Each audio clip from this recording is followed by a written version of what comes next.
Lino, se la vogliamo fare senza riprendere. Metti solo l'audio. Solo l'audio e poi il no, video. Vabbè, se vuoi riprendere il carro sì, però no. Se la vuoi fare ti parlo, parliamo in privato.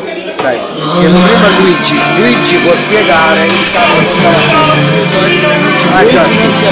Luigi non c'è, le storie del carro non c'è. Prima mi aveva messo il tutto. No, il creatore del carro non c'è, però comunque rappresentano me e Giulietta con diciamo Romeo che non ha il coraggio di fare la dichiarazione a Giulietta, allora con l'aiuto del solo Pacadot riesce a trovare le parole per spiegare il suo amore a Giulietta. Asperendosi a solo Paga, solo Paga.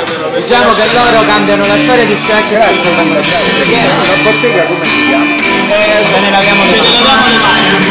E tu invece come ti chiami? Io mi chiamo Ernesto. Ernesto, vedo che manca Romeo. Sì, allora diciamo che siamo ultimati, non riesco ad una signora di farlo.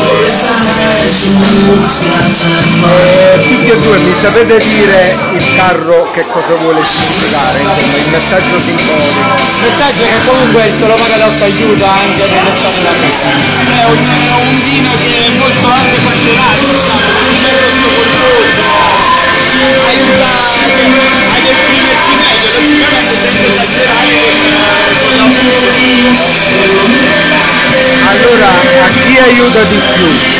A Romeo o a Giulietta? Romeo, perché Romeo comunque aveva timore che i genitori di Giulietta grazie al solo Pagadot prese coraggio. comunque come la storia ci ricorda le sue famiglie erano in guerra, quindi E come si chiamavano queste famiglie? Napolesi e Monti.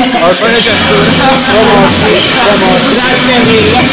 Adesso in conclusione fate un salutino e un buongiorno.